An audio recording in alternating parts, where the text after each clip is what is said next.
que tiene una gallina de los huevos de oro absolutamente asegurada está bastante equivocado. Hubo este dinero solo desde una época, puede dejar de haberlo en una época posterior. Quien crea que este dinero va a generar desarrollo vuelve a equivocarse. Lo que ha ocurrido en los pueblos, del entorno de las centrales nucleares, en los que se reparte este dinero a los ayuntamientos, es que este dinero no se utiliza razonablemente. Es un dinero demasiado fácil que no genera de manera automática desarrollo, sino que muchas veces lo que genera es beneficios inmediatos para los entornos de los ayuntamientos, las empresas constructoras en torno a los ayuntamientos, y muchas veces se hacen obras absolutamente superfluas que con el paso del tiempo son amortizadas y que no redundan en el bienestar económico. Efectivamente, no es ni mucho menos un gran beneficio.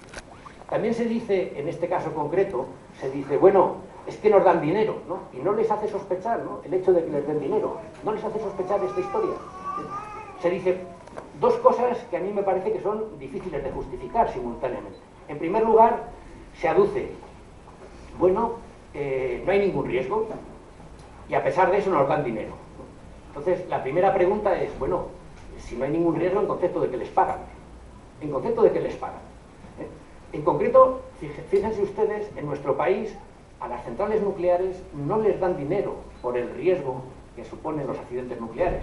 Si eso fuera lo que se intentara compensar, lo que se obligaría a las centrales nucleares sería a disponer seguros para caso de accidente, poder evacuar a la población y retribuir a las personas que se han visto afectadas. Por ejemplo, hemos visto que la central nuclear de Fukushima ha sufrido un accidente recientemente en el país uno de los mayores de tecnología del planeta, teóricamente las centrales más seguras. Justo hasta el momento en que se produjo el accidente, el gobierno japonés presumía de lo seguras que eran sus centrales nucleares, ¿no? Y han tenido que evacuar a más de 20 kilómetros en el entorno de esa instalación. Personas que no podrán vivir, no podrán volver a vivir a sus viviendas y que por tanto habrá que retribuirlas por ello, ¿no? Si el problema fueran los accidentes nucleares exclusivamente, lo que se haría, se obligaría a las centrales nucleares a retribuir en caso de accidente. No es esto lo que se da. Se les retribuye por los residuos radiactivos. ¿Cuál es el motivo? ¿Que los residuos son seguros o lo contrario? A mí me parece que es evidente, ¿no? Se han estado pretextando algunos argumentos que me gustaría traer a colación y reflexionar con ustedes, ¿no? En primer lugar, se dice, es que los residuos radiactivos nos cuestan mucho, porque están almacenados en Francia. Habría que matizar. El grueso de los residuos radiactivos en la actualidad de las centrales nucleares se almacena en las propias centrales nucleares, en las piscinas de combustible, y algunas de ellas en almacenes ubicados junto a las propias instalaciones.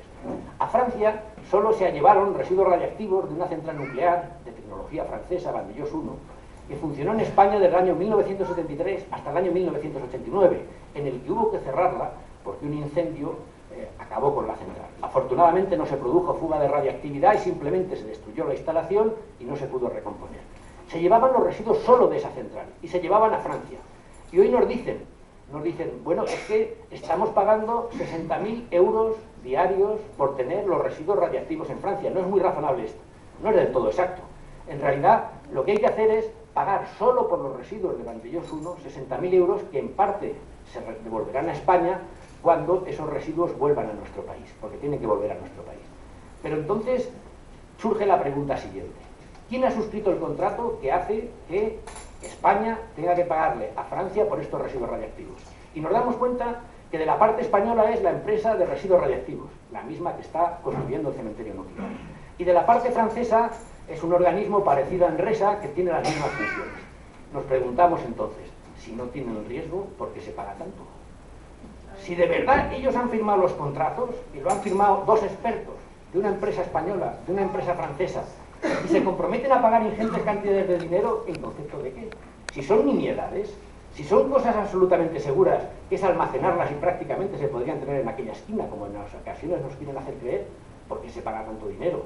Porque se podría decir, es que los ecologistas tenéis cierta habilidad para traer el miedo a los pueblos, a la gente de los pueblos, os aprovecháis de que quizá no sepan de lo que estáis hablando y les metéis un miedo irracional. No estoy de acuerdo con esa caracterización, pero aún aceptando esto, repito la pregunta. ¿Por qué los expertos de Enresa y los expertos franceses firman un convenio que obliga a la empresa española que tiene residuos nucleares temporalmente depositados en Francia a pagar ingentes cantidades? Si hablamos de materiales seguros, si hablamos de falta de riesgo, es difícil entender una práctica tan extraña. Me gustaría, he lanzado estos temas al principio, por si acaso, a partir de ahora que iniciaré un debate un poquito más técnico, la mayor parte de la gente pues a lo mejor desconecta un poco. Quería decir al principio lo que son los argumentos centrales en el debate de la actualidad. La idea de que va a desarrollar la zona, creo que es rigurosamente falso. Creo que las experiencias anteriores demuestran fidedignamente que no es así. Se dice que no existe ningún riesgo y es evidente que no debe ser cierto cuando por ese supuesto no riesgo se paga en nuestro país a los ayuntamientos cercanos a las centrales nucleares por almacenar los residuos y se paga por parte del gobierno español al gobierno francés por almacenarlos. Algo que no tiene riesgo no se paga por almacenarlo.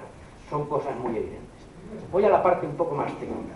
Me gustaría intentar contarles a ustedes, y espero hacerlo, qué son los residuos radiactivos. Miren, la energía nuclear se produce cuando un neutrón, una partícula que forma parte de un núcleo atómico, golpea a un átomo de uranio 235 y lo rompe. Se produce una pequeña cantidad de masa que se convierte en una gran cantidad de energía. Ese es el fundamento físico tanto de las centrales nucleares como de las bombas atómicas. El fundamento físico es básicamente el mismo. Lo que resulta, una vez que el neutrón golpea al átomo de uranio, es que este se rompe en dos átomos más pequeños. A estos átomos son extremadamente radiactivos y se les llama productos de fisión. Estos son uno de los componentes de los residuos radiactivos de alta actividad. Átomos procedentes de la ruptura del uranio 235. Estos son uno de los componentes. Son átomos extremadamente radiactivos y son los responsables de la gran cantidad de la radiactividad que se genera en las primeras épocas. Estamos hablando de las primeras decenas de años. Son los grandes responsables. La radiactividad de tal magnitud que, por ejemplo, el combustible irradiado, es decir, los elementos combustibles que están en las centrales nucleares, cuando se retiran, no crean ustedes que ahí hay un trabajador que coge con una grúa, no. Ahí se inunda la central nuclear de agua, porque el agua es un sistema de proteger contra la radiactividad. Una mano mecánica baja hasta la vasija del reactor, extrae el elemento combustible, siempre bajo agua. El trabajador está en un blindaje a gran distancia de la instalación, manejando una garra mecánica. Cuando el elemento combustible se cae, se genera un problema de 3 pares de narices y a lo mejor se demoran 7 días o 8 días la recarga, y nadie puede acceder a la zona cercana porque el nivel de radiactividad es tan alta que cualquier persona que accediera a esa zona en pocos minutos tendría una dosis radiactiva que le garantizaría un cáncer. Esos son los productos de fisión. Pero junto a los productos de fisión se produce una reacción secundaria, no deseada, pero inevitable. Cuando el átomo de uranio 238, casi idéntico desde el punto de vista químico al átomo de uranio 235, pero diferente desde el punto de vista físico, colisiona con un neutrón, lo que ocurre es que el átomo de uranio lo capta y se convierte, después de una serie de procesos, en plutonio 239. El plutonio es un material que no existía en la naturaleza antes de la acción humana, salvo en pequeñas trazas en un sitio muy recóndito. No existía, ¿no? Lo hemos construido los humanos por primera vez. Y es un material profundamente radiactivo. La milésima parte de 1 miligramo, se lo voy a repetir. Imagínense lo que es 1 gramo, es nada. 1 miligramo hay que dividir por 1000, pues tienen que volver a dividir por 1000 otra vez.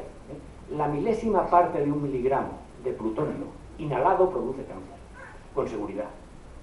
Por tanto, el plutonio que se produce en las centrales nucleares, que son varios kilos, desde 1 kilo hasta 10 kilos, dependiendo del tipo de central nuclear y del sistema de explotación, es suficiente como para envenenar si se repartiera equitativa e igualitariamente al conjunto de la humanidad. Hay un problema adicional, y es que el plutonio tarda mucho tiempo en descomponerse radiactivamente, y no conocemos ningún procedimiento de forzar ese proceso. Si uno tiene 1 kilogramo de plutonio, necesita que pasen 24.400 años hasta que por desintegración radiactiva se le convierta en medio kilo. Otros 24